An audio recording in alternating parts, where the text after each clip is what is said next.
School में आपके 90%, 95% जो आप एक अपर एक्सट्रीमिटी पे रहते थे, अब आप लोअर एक्सट्रीमिटी पे ही रहोगे। तुमको क्यों हमेशा उचकना रहता है, and I am not attention seeker, I am already getting it.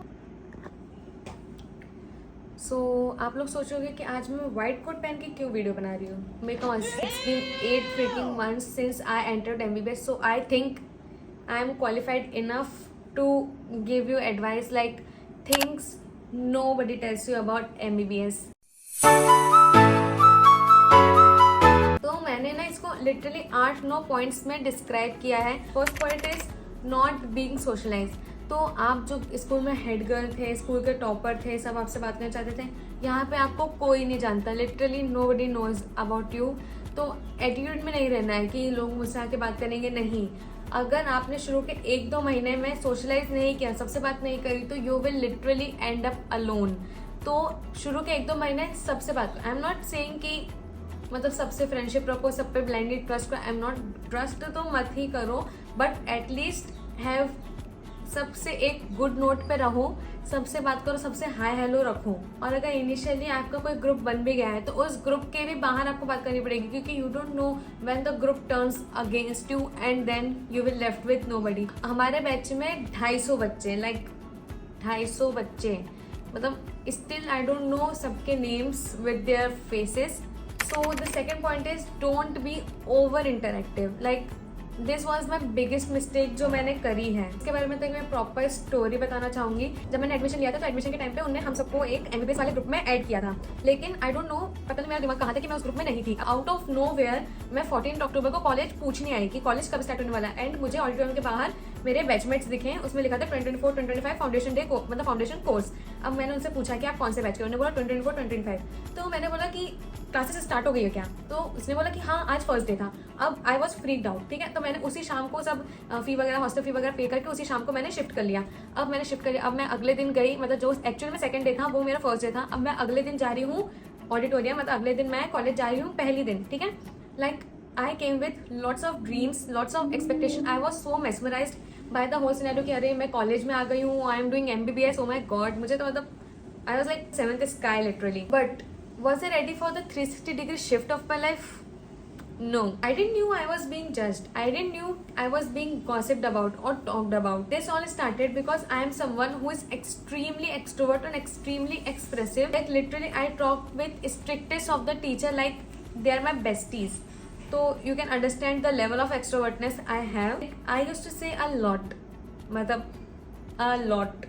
Not with the peoples around but to the teacher in front of 250 people. Like मुझे कोई डर नहीं है। वो टीचर इज लाइक हम इंटरेक्टिव क्लास रखेंगे, I am like I got you. Because मेरे coaching teacher थे जो कि हमको बोलते थे कि हमेशा एब्सेंट माइंडेड नहीं रहना है क्लास में, प्रेजेंट माइंडेड रहो, क्लास में इंटरेक्ट करो, आंसर गलत हो या सही हो आंसर दो, क्योंकि अगर गलत होगा तो you will learn it betterly. तो ऑलवेज हैव इंटरेक्शन, जिससे आपका मतलब कॉन्सेंट्रेशन वगैरह, मतलब आपका सब अच्छा रहता है, क्लास में अच्छे से पढ़ाई होती है। सिम तो मेरी आदत थी कि मैं तो बोलती हूँ, चाहे मुझे पता हो या ना पता हो, I would say. So sir I want to tell you, I followed your advice wholeheartedly, but it kind of backstepped me. Let's see how. यहाँ आंसर देना, इंटरेक्टिव होना kind of made me attention seeker. Like people used to think I am the attention seeker. फिर मैं देखती थी कि this is affecting me badly, like people are getting annoyed of me, getting jealous of me, मतलब getting turned against me, like I don't know, मुझे समझ नहीं आ रहा था कि हो क्या रहा है एक्चुअली में। फिर मैंने इंटरेक्शन करना बंद कर दिया, like for a long while मैं चुपचाप बैठी थी क्लास में, लेकिन soon I realize this is not me, like this is not my nature is being expressive. फिर आई रियलाइज कि I don't have to change for the people who don't deserve my attention. So I'm still being expressive, still being loud, still being opinionated, but in front of people who want to listen me. Like आपको literally भैंस के आगे been नहीं बजाना है। जो आपसे बात करने में इंटरेस्टेड नहीं है, जो आपको अच्छा रिस्पॉन्स नहीं दे रहा है, आपको उनसे बात नहीं करनी है। So this was my story. Classmates ही आपके अगेंस्ट हो जाते हैं उस चीज़ में कि तुमको क्यों हमेशा उचकना रहता है, तुमको ही हमेशा क्यों बोलना रहता है, टीचर बुलाए सब्जेक्ट बनने के लिए तो तुमको ही हमेशा क्यों जाना रहता है। तो यार I am all-rounder, so why not? And I am not attention seeker, I am already getting it. Third thing was not studying from the starting. Like लोग आते हैं कि अरे अब तो हम कॉलेज में आ गए, अब तो हमको क्या ही मतलब है, हम बहुत पढ़ाई कर ली नीट के टाइम पे, अब नहीं हो पाएगा, अब नहीं पढ़ूंगी मैं कुछ, अब सिर्फ मैं मस्ती करूँगी। तो मस्ती कर करके आप साल भर नहीं निकाल सकते। जो लोग स्कॉलरशिप वाले हैं उनको तो मतलब एक बार भी अगर वो फेल हुए तो उनकी तो स्कॉलरशिप ही चली जाएगी। तो आपको भले ही आप शुरू में मत पढ़ो, लाइक फाउंडेशन में मत पढ़ो, 1-2 महीना मत पढ़ो, लेकिन सेशनल्स के लिए या फिर इंटरनल एग्जाम को मजाक में मत लो। एटलीस्ट इंटरनल एग्जाम में हर सब्जेक्ट में पास हो जाओ।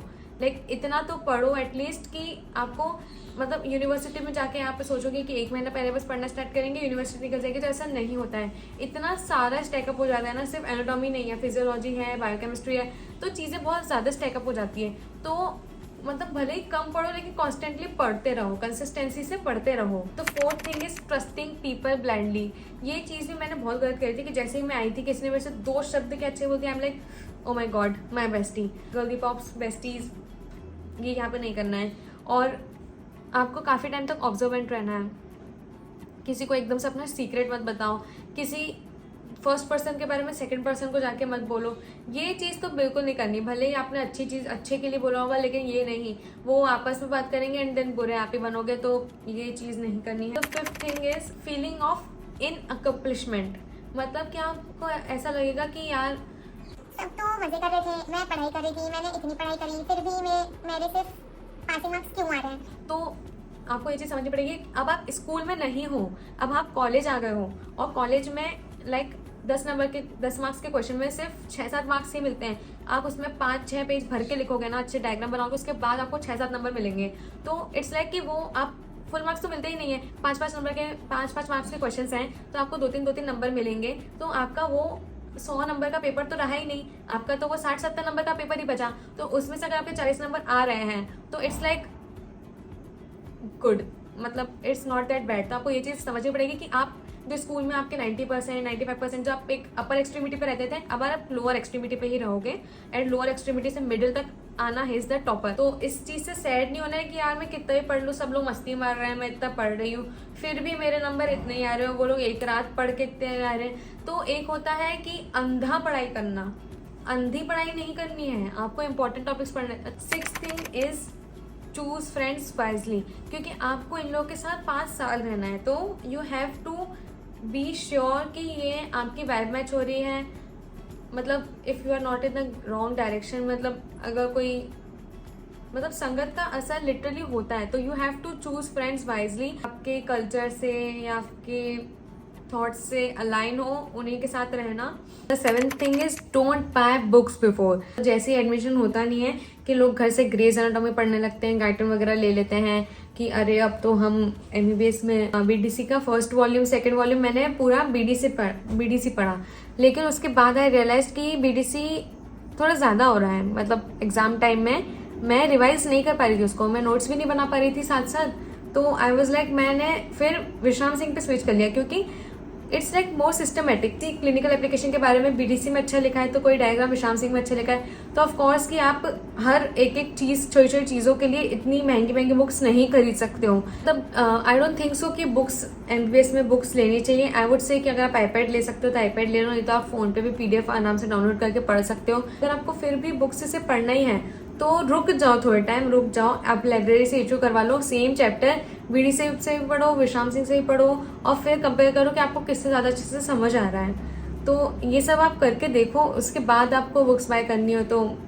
Go for it. मैं तो पर्सनली iPad से पढ़ती हूँ। सुबह के 9 से शाम के 5 तक की क्लासेस रहती है, फिर आप ब्रेकफास्ट करके जाते हो, लंच करने आते हो, शाम को स्नैक, रात में डिनर। तो मेस का फूड का खाना इतना अच्छा नहीं रहता है। तो that's comes to my 8th point, which is mess का खाना नहीं इतना ज़्यादा खाते बनता है। तो इनिशियली जैसे आप आते हो तो आपके यहाँ होता है अकाउंट बैलेंस इतना, और फिर आप सोचते हो अरे यार मेस में अच्छा नहीं लग रहा, बाहर खाते हैं। बाहर कितने टाइम खाओगे आप, मुझे ये बताओ। बाहर आप थोड़ा टाइम खाओगे, फिर एक टाइम आएगा कि आप लिटरली बाहर खा के बोर हो जाओगे, आप बीमार पड़ जाओगे बाहर का खाना खा के। तो आई वुड सजेस्ट कि अपने साथ एक छोटा मिनी किचन बना लो अपने रूम में, जिसमें आप थोड़ा हेल्दी खाना खाओ। लाइक पोहा ले आए, सत्तू ले आए, म्यूसली खा ली, या फिर आपने खिचड़ी बना ली थोड़ी सी। तो ऐसी जो हैंडी चीज़ें रहती हैं ना, जो फटाफट बन जाती हैं, ये सब बनाओ। आई am not talking about the 2 minutes Maggi, क्योंकि आप मैगी भी कब तक खाओगे। So that was my main motive कि थोड़ा सा मैं अवेयरनेस दे दूँ MBBS के बारे में, मतलब कॉलेज लाइफ के बारे में, क्योंकि it's not about the school life. यहाँ पे सब कुछ ग्रीन नहीं होता है, mostly it's red. You just have to choose your favourite shade of red. So that's it. See you next time with another relatable content. So bye.